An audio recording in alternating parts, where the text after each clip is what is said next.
And now the patchwork girl came dancing out of the wall again. "Come on," she called. "It isn't there. There isn't any wall at all." "What? No wall?" exclaimed the wizard. "Nothing like it," said Scraps. "It's a make-believe. You see it, but it isn't. Come on into the city. We've been wasting our time." With this, she danced into the wall again and once more disappeared.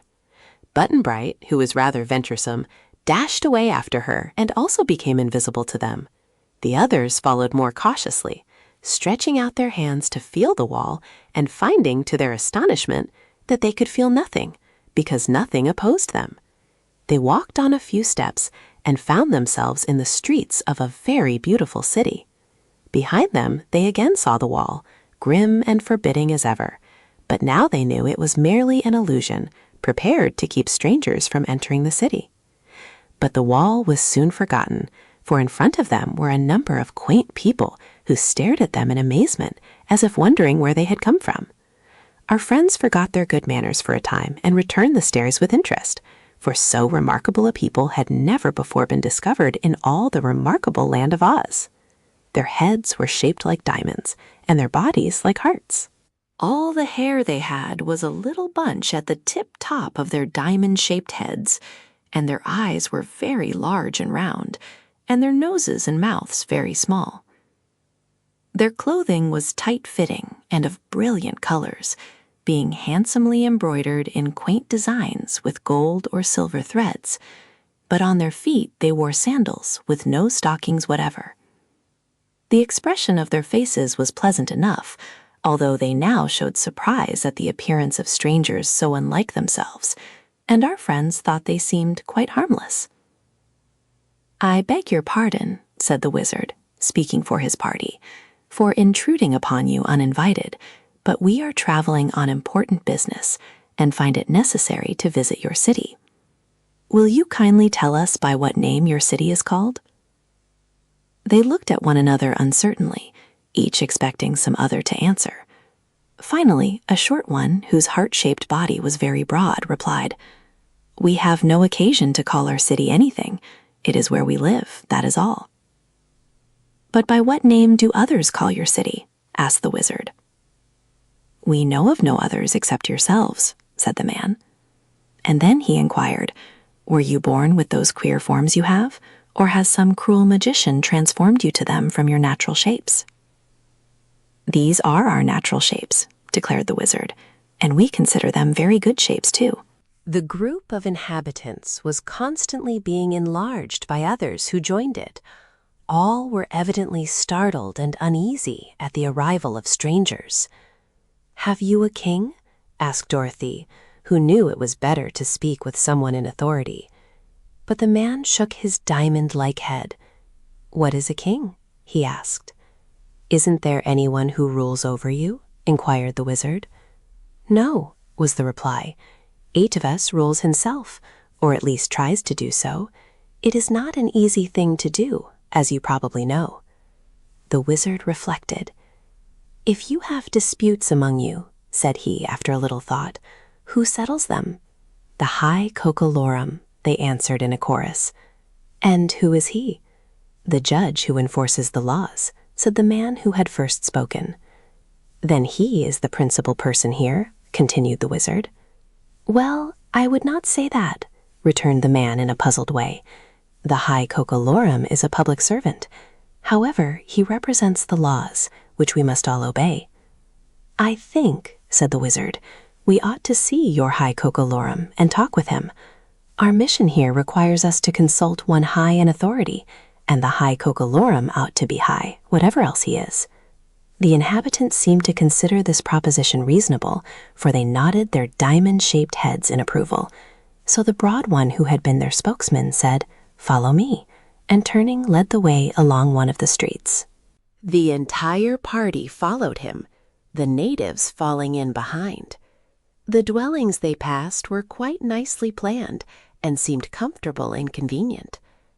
After leading them a few blocks, their conductor stopped before a house which was neither better nor worse than the others.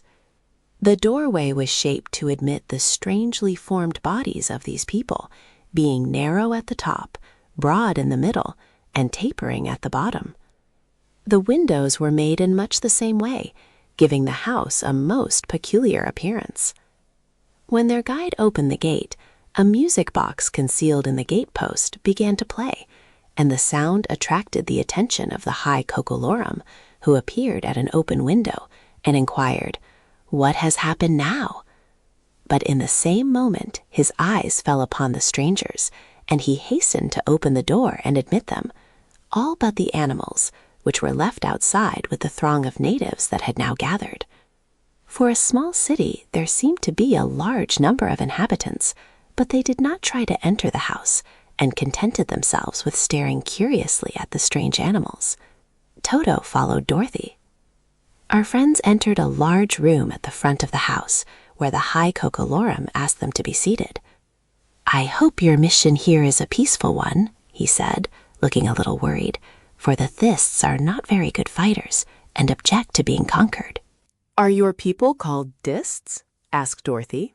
"Yes, I thought you knew that, and we call our city Thi." "Oh." "We are Thists because we eat thistles, you know," continued the high COCO-LORUM. "Do you really eat those prickly things?" inquired Button-Bright wonderingly.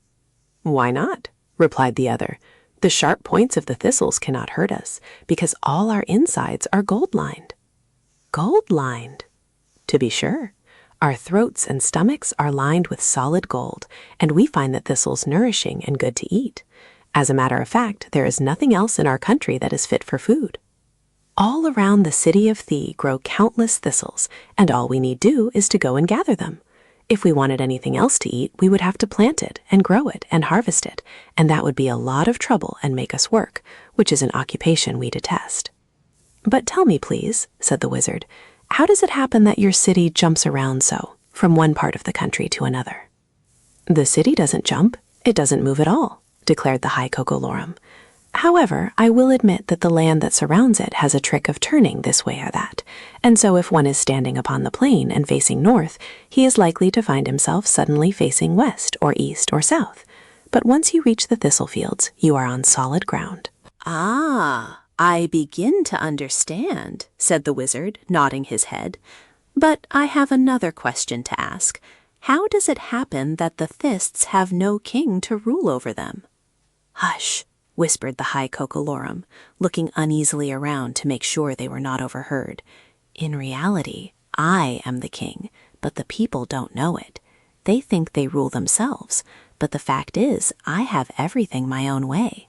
No one else knows anything about our laws, and so I make the laws to suit myself. If any oppose me or question my acts, I tell them it's the law, and that settles it. If I called myself king, however, and wore a crown and lived in royal style, the people would not like me and might do me harm. As the high COCO-LORUM of Thi, I am considered a very agreeable person." "It seems a very clever arrangement," said the wizard. "And now, as you are the principal person in Thi, I beg you to tell us if the royal Ozma is a captive in your city." "No," answered the diamond-headed man. "We have no captives. No strangers but yourselves are here, and we have never before heard of the royal Ozma." "She rules over all of Oz," said Dorothy, "and so she rules your city and you, because you are in the Winkie country, which is a part of the land of Oz."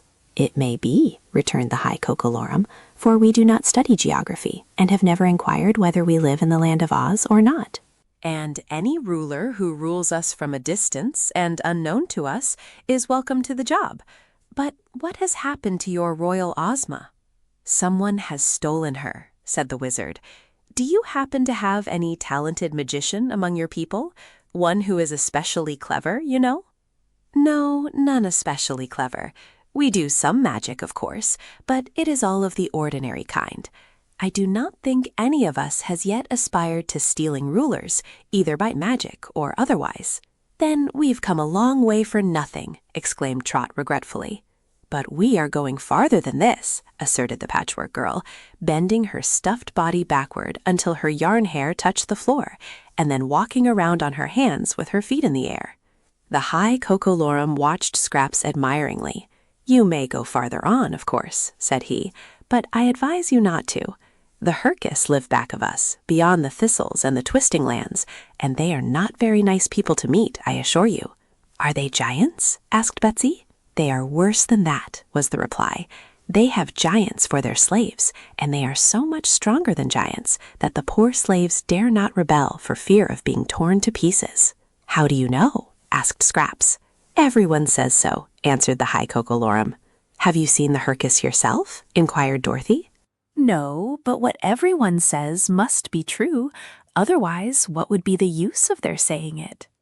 "We were told before we got here that you people hitch dragons to your chariots," said the little girl. "So we do," declared the high COCO-LORUM, "and that reminds me that I ought to entertain you as strangers and my guests by taking you for a ride around our splendid city of Thi." He touched a button, and a band began to play. At least they heard the music of a band, but couldn't tell where it came from. "That tune is the order to my charioteer to bring around my dragon chariot," said the high COCO-LORUM. "Every time I give an order, it is in music, which is a much more pleasant way to address servants than in cold, stern words." "Does this dragon of yours bite?" asked Button-Bright. "Mercy, no. Do you think I'd risk the safety of my innocent people by using a biting dragon to drive my chariot? I'm proud to say that my dragon is harmless, unless his steering gear breaks, and he was manufactured at the famous dragon factory in the city of Thi. Here he comes, and you may examine him for yourselves."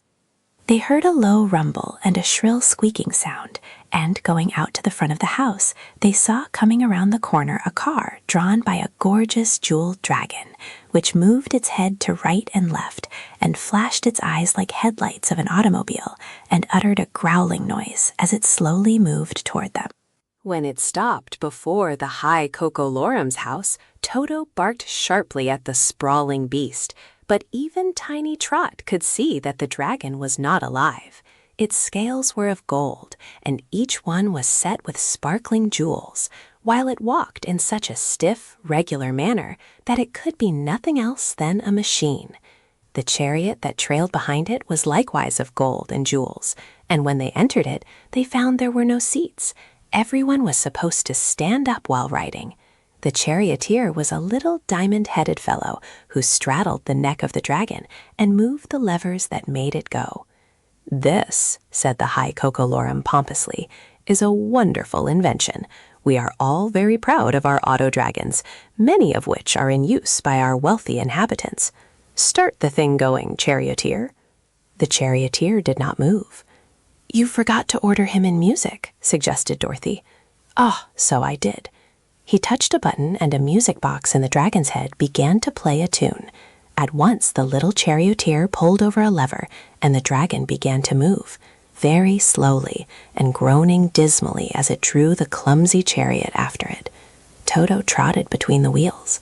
The sawhorse, the mule, the lion, and the woozy followed after and had no trouble in keeping up with the machine.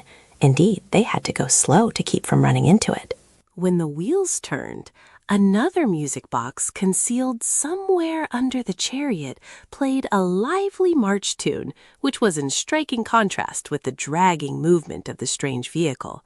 And Button-Bright decided that the music he had heard when they first sighted the city was nothing else than a chariot plodding its weary way through the streets. All the travelers from the Emerald City thought this ride the most uninteresting and dreary they had ever experienced. But the high COCO-LORUM seemed to think it was grand. He pointed out the different buildings and parks and fountains in much the same way that the conductor does on an American sightseeing wagon does, and being guests, they were obliged to submit to the ordeal. But they became a little worried when their host told them he had ordered a banquet prepared for them in the city hall. "What are we going to eat?" asked Button-Bright suspiciously. "Thistles," was the reply. "Fine, fresh thistles, gathered this very day." Scraps laughed, for she never ate anything, but Dorothy said in a protesting voice, "Our insides are not lined with gold, you know." "How sad!" exclaimed the high COCO-LORUM, and then he added as an afterthought, "But we can have the thistles boiled if you prefer." "I'm afraid they wouldn't taste good even then," said little Trot. Haven't you anything else to eat?" The high COCO-LORUM shook his diamond-shaped head. "Nothing that I know of," said he. "But why should we have anything else when we have so many thistles?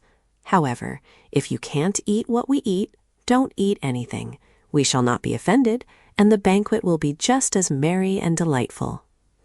Knowing his companions were all hungry, the wizard said, "I trust you will excuse us from the banquet, sir, which will be merry enough without us, although it is given in our honor. For as Ozma is not in your city, we must leave here at once and seek her elsewhere." "Sure we must," Dorothy said, and she whispered to Betsy and Trot, "I'd rather starve somewhere else than in this city, and who knows, we may run across somebody who eats regular food and will give us some." So when the ride was finished, in spite of the protests of the high COCO-LORUM, they insisted on continuing their journey. "It will soon be dark," he objected. "We don't mind the darkness," replied the wizard. "Some wandering hercoo may get you." "Do you think the hercoos would hurt us?" asked Dorothy. "I cannot say, not having had the honor of their acquaintance, but they are said to be so strong that if they had any other place to stand upon, they could lift the world." "All of them together?" asked Button-Bright wonderingly. "Any one of them could do it," said the high COCO-LORUM. "Have you heard of any magicians being among them?" asked the wizard, knowing that only a magician could have stolen Ozma in the way she had been stolen. "I am told it is quite a magical country," declared the high COCO-LORUM, "and magic is usually performed by magicians, but I have never heard that they have any invention or sorcery to equal our wonderful auto-dragons." They thanked him for their courtesy, and mounting their own animals rode to the farther side of the city and right through the Wall of Illusion, out into the open country. "I'm glad we got away so easily," said Betsy. "I didn't like those queer-shaped people." "Nor did I," agreed Dorothy. "It seems dreadful to be lined with sheets of pure gold and have nothing to eat but thistles." "They seemed happy and contented, though," remarked the wizard, "and those who are contented have nothing to regret and nothing more to wish for."